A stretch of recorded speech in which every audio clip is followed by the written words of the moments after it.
Alright, and here we are. I hadn't seen this screen in an eternity and a half, but here's a GW Panther. Yay!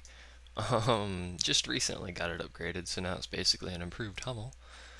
But you'll see that later when I actually do play it. But for now, I'm gonna try and keep to my plan and do the tech tree. But quick update. The next thing I'm gonna record after this is probably going to be some gameplay with the tier 1 units. Tanks. Well, why I said units. I'm playing freaking strategy too much. Because someone asked me to. There's really not a whole lot to do about them, but I'll probably do a quick little thing on them after this. And then I don't know. I've got a ton of new tanks you guys haven't seen. I've got the. I don't think you've seen the IS-4. Technically, I don't think you've seen a KV. You might have been, though. You have not seen either of these VKs, neither of them are upgraded, though, so um, that's going to be kind of crappy. And you'll notice I have like every freaking gun ever, even though I haven't gone down these trees, so that's because of the heavy tree they carry over. It's quite nice. You have not seen the GW Panther. I think you saw the E8. Not sure. I've just got so many things to show you. And you haven't seen this, which isn't quite upgraded. It does not have this final gun. I'm not really working on that tank though, because I got these VKs to work on. And you might notice I'm not premium anymore. Um, that's because I actually don't have enough money to buy more gold, so I'm not going to buy more gold. Which is kind of sad because it's so hard to make credits now. That's actually why I had to buy a KV, because didn't have anything that could make any good credits, because neither of these VKs does it very well. Because they're still stock. Hopefully that changes when I get them upgraded, and that guy's gonna get banned. But anyway, tech tree. Let's go away, chat. I did Germany last time, so USA is up next. I have not done a whole lot of the USA tree. Um, After release, I've gone obviously all the way down to here after release, but in beta, I believe I got up to the T32. Um, I don't think I actually went down the artillery, so what I'm saying about artillery is going to be kind of off. But anyway, so the T1 Cunningham, which is actually the fastest of the tier 1 tanks. It's also got such a derpy gun. You can see it right there. It's about a pixel wide. It is the smallest gun known to mankind. It's like an inch long. I'm pretty sure the brace that holds it up is longer than the gun. But I digress. Just like the other trees, it breaks off into 4 branches. Uh, Not like the other trees, you have a medium tank at tier 2 alongside the light tank tree, which is pretty unique. Usually the medium tanks don't start until you get past the light tanks, I think. Or am I just retarded? That's a light tank, that's a light tank. I guess it's like the Russians get a medium, don't they? No, they don't. Oh, look at there, I was right. Second guessing myself. But they do start with a tier 2 medium tank, which is actually not a bad tank. But I'll talk about that later. Let's go to the artillery first, just go left or right here. You start off with the T-57, which is actually a fairly highly armored tank, well, not tank destroyer, self-propelled gun artillery piece. For this here, it's got 29 in the front, but you can see that sloping there is actually pretty big. So it's quite capable of bouncing autocannons or some of the lower caliber, low tier weaponry, which is pretty cool, but it lacks range. It fires kind of mortar-ish, which means it has a very high arc but short range. But it is a very good tier 2 SPG. I actually kind of prefer this one over all of them if you're going to get a tier 2. And then it comes to the M37, which don't know. I might buy it back. I don't know. I mean, I wouldn't mind having an M7 Priest because I've heard good things about those. But anyway, the M37 starts off with horrible range, about a little bit less than the one right before it. What is it? T57. But once you upgrade it, it's capable of shooting nearly all the way across the map, I believe. And it's quite maneuverable, can reposition quite nicely, and it goes to the M7 Priest, which is the bane of any tier 4 tank. Same as before, when it's upgraded it can't shoot very far, but when it is upgraded it can shoot. I believe this one can actually shoot all the way across. Um, could be mistaken. It's also very maneuverable, but you gotta keep in mind these things, all of the American artillery basically have 0 armor.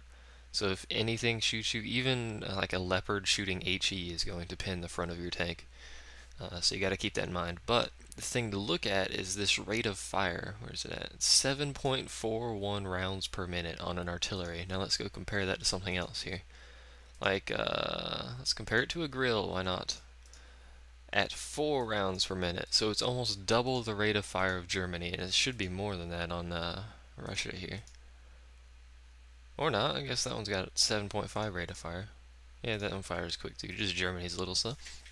But it's extremely rapid rate of fire, but low damage output per shot, only 410. So you basically just dink away at people for eternity until they get pissed off and rage. But most of the time you're going to be getting like Confederate awards or something in this just due to the rate of fire. And it leads to the M41, which you might have seen with, or no, that's the M12, we'll talk about that later. But the M41 is, once again, a maneuverable thing, no armor. It can start off shooting all the way across the map, I believe, and it gets an upgraded 155 here, which after that priest, you lose all of your rate of fire, basically. You go back to regular.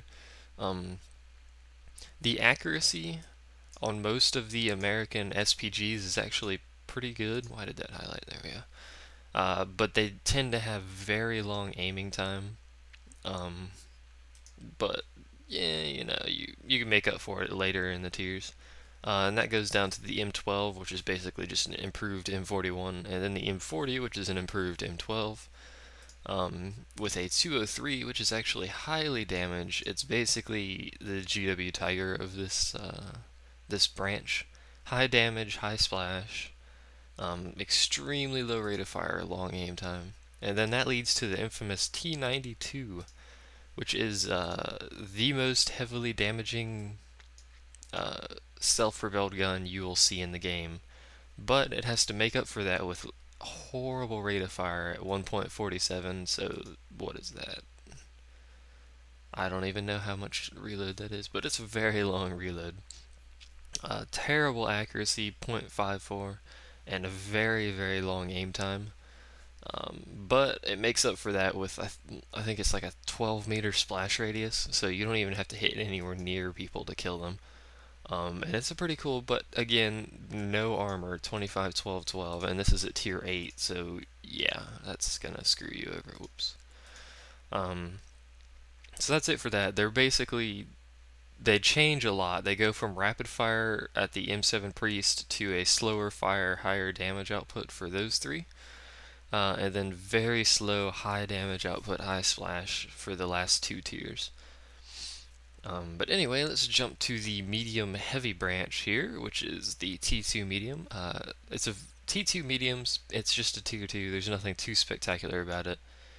Not a whole lot of armor, but it does get a pretty nice gun here with the 37mm. And the thing to keep in mind about the US tanks is they're kind of depicted as the in-between between USSR and Germany. So their accuracy is not going to be quite as good as Germany, and their damage isn't going to be quite as good as USSR. But they do have both, which does make them pretty useful, in all honesty. But anyway, they're actually pretty good brawlers too down later in the line. That leads to the M2 medium tank, which is actually one of my favorite tier 3 tanks. There's not a whole lot of tier 3 tanks I like, but just solely because it has this 75mm howitzer on there, which does some pretty nice damage, and it's got a huge rate of fire. Like 175 damage at that rate of fire is pretty freaking sweet. It's basically a rapid fire derp. And then it goes to the it goes to the infamous M3 Lee, which branches out to the medium path with the M4 Sherman, the heavy path with the T1, or you can go down the SPG line with the M7 Priest. So this is basically your hub tank if you want it to be.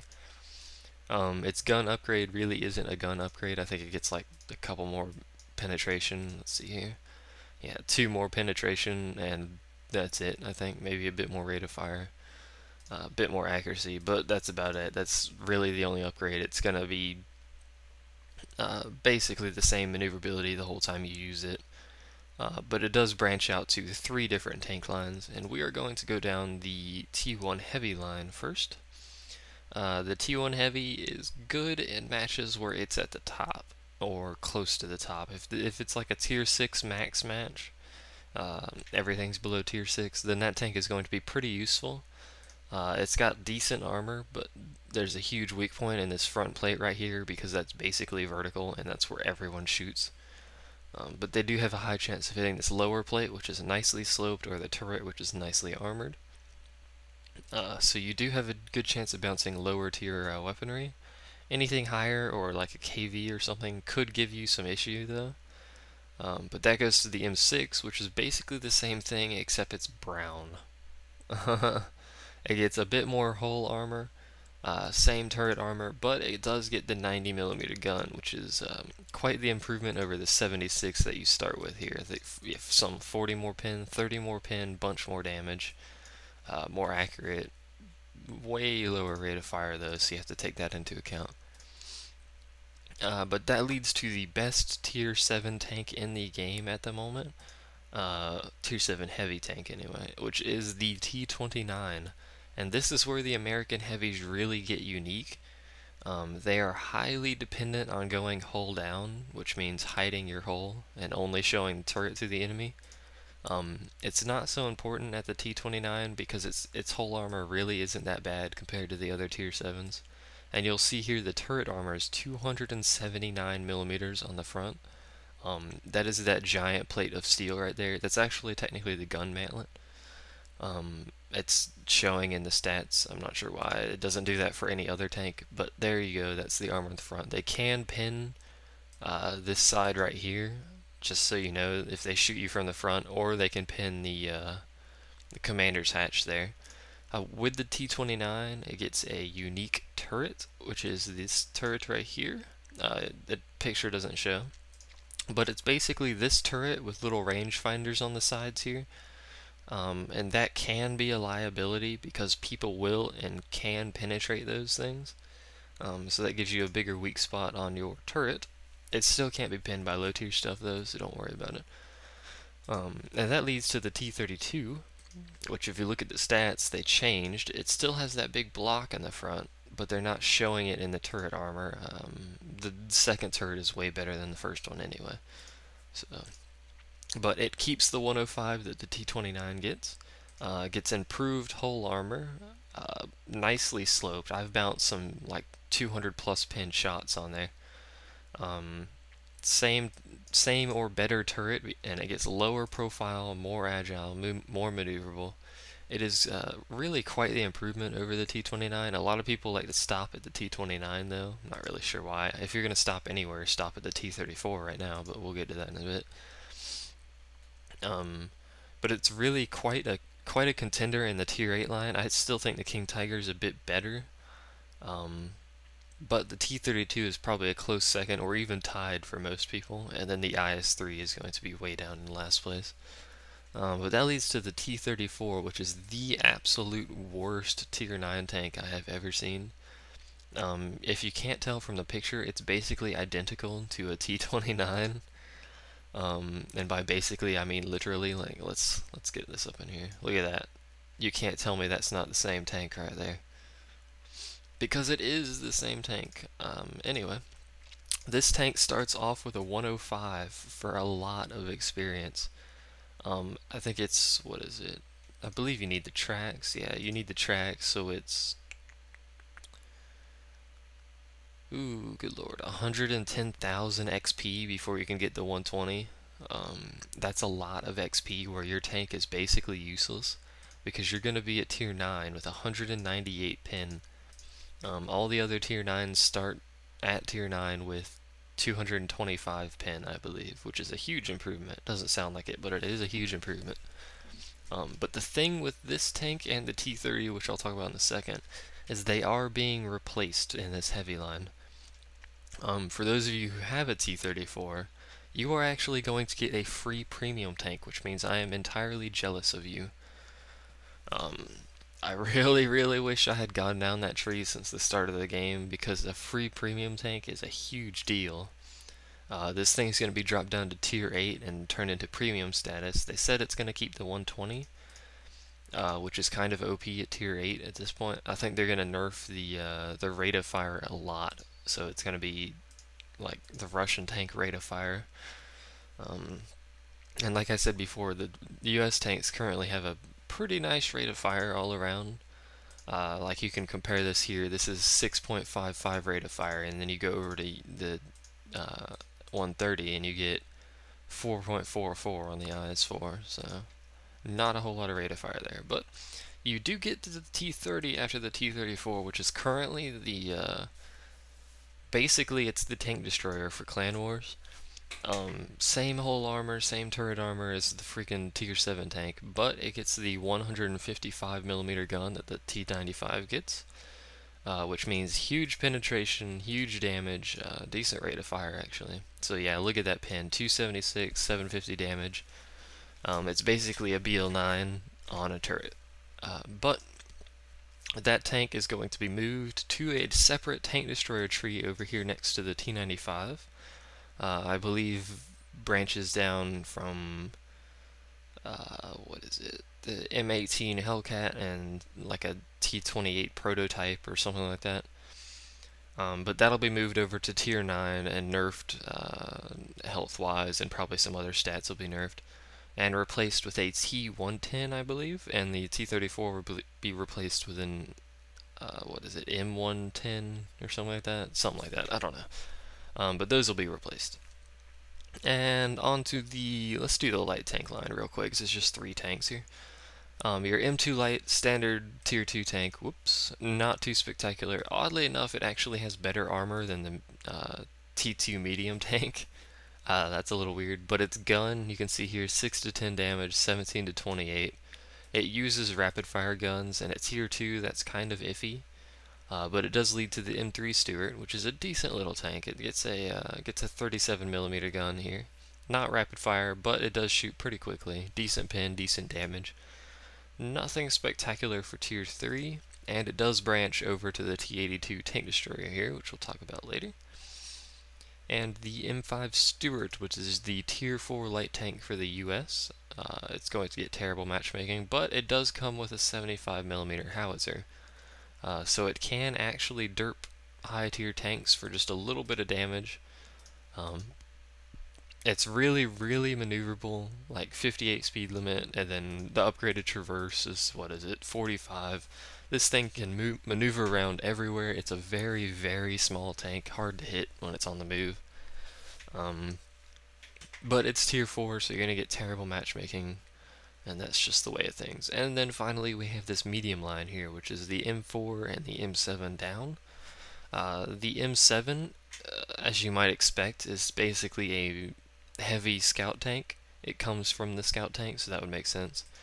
It's got actually terrible armor, but it's pretty cool looking because it's kind of like bubble shaped. Everything is sloped everywhere, which means you will bounce random shots from certain things just because of that sloping. And then you have the famous M4 Sherman. You can use them either in the historical 76mm variant or the 105, whichever you prefer. I prefer the 105, just because, quite frankly, it's awesome. You are capable of one-shotting Panzer IVs and being called a hacker. I had that happen. I was called a hacker. It was fantastic. That means I was doing it correctly. If you get called a hacker at any point during your playtime, you are doing it correctly. That is how you play the game. But you can use either. It's really, you can play it perfectly fine with either of those guns. And then that leads to the EZ8, the M4A3E8 Sherman, which is quite spectacular. This is your go-to tank if you want to go in circles around people. And a key thing to note with the US medium line is they actually get vertical stabilizers at tier 6 with this EZ8, and the tier 7 at the T20 here, as opposed to the other two nations that only get it at tier 8 and up. So only tier 8 and 9 for them get vertical stabilizers. But the US gets it early, because historically they actually did have it earlier than the others. So you have a tier 6 tank with a vertical stabilizer, high accuracy on the move. By default, this thing has great accuracy on the move, even without the vertical stabilizer. But it's basically a sniper with it on the move, which is spectacular.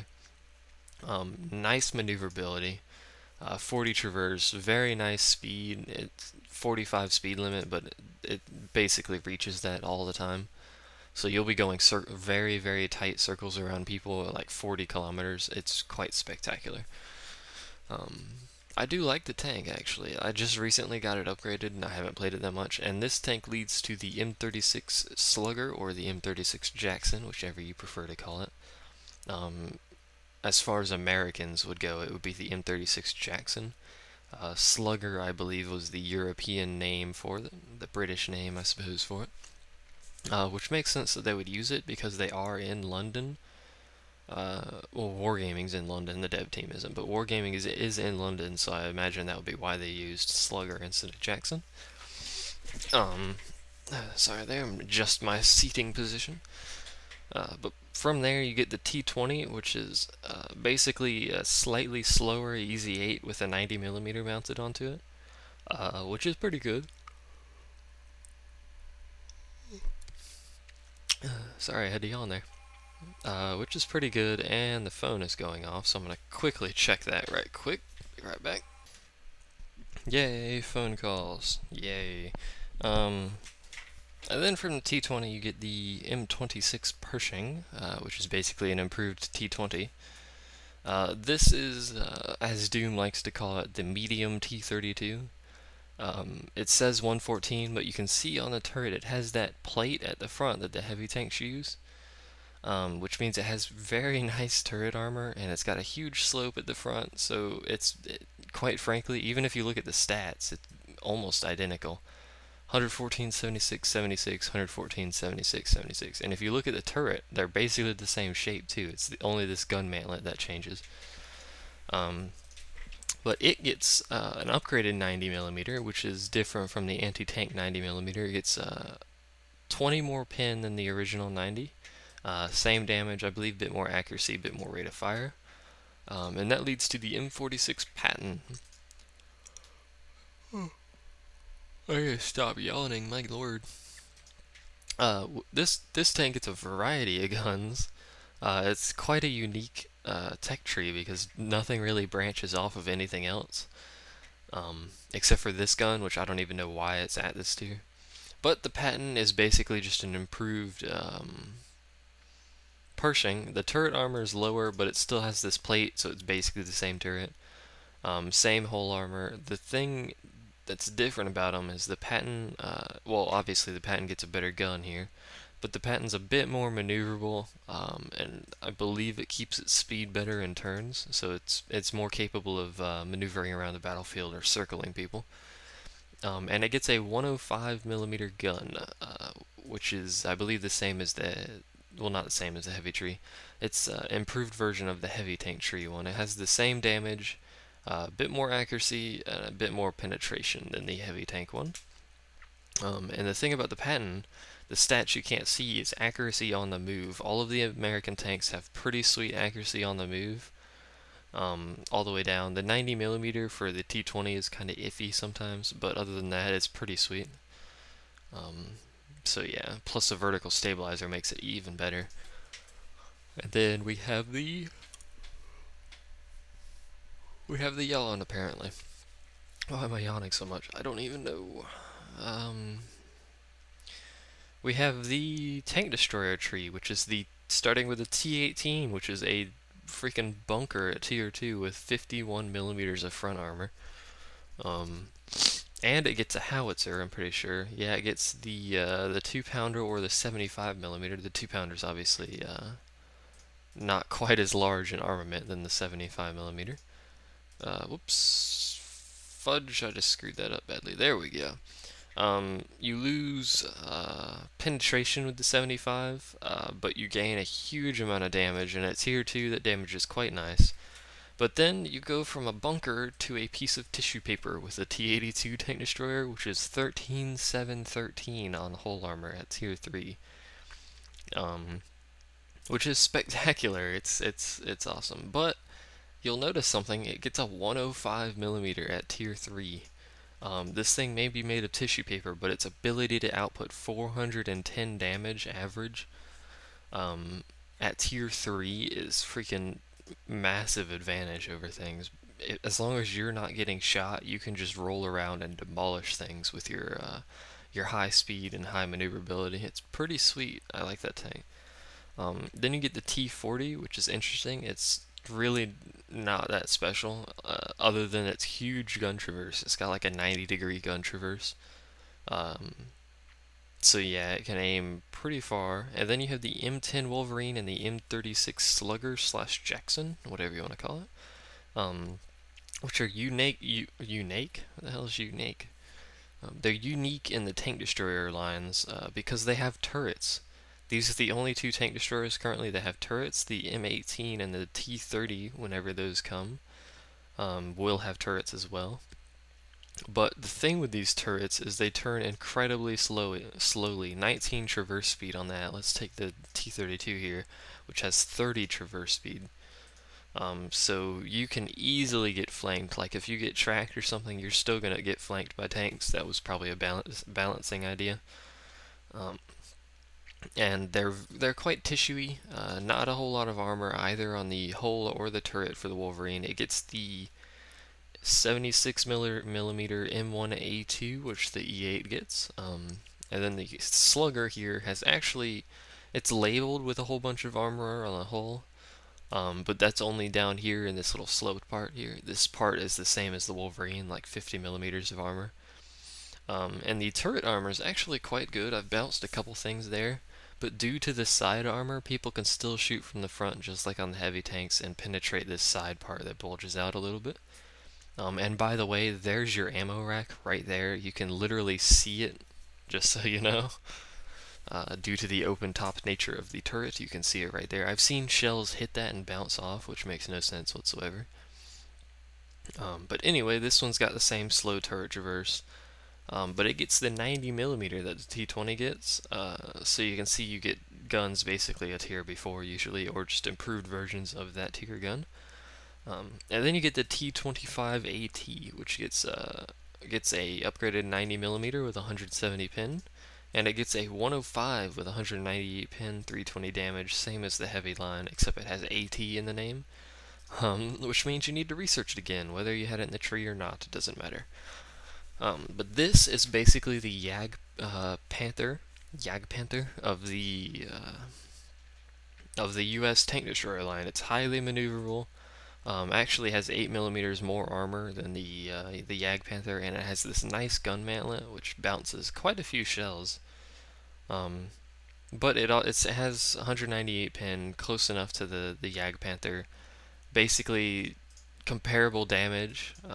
Same damage, I think, to the 105 on their side, but less accuracy and a bit more rate of fire and aim, or a bit quicker rate of fire and a bit quicker aim time, I believe. But it's quite maneuverable.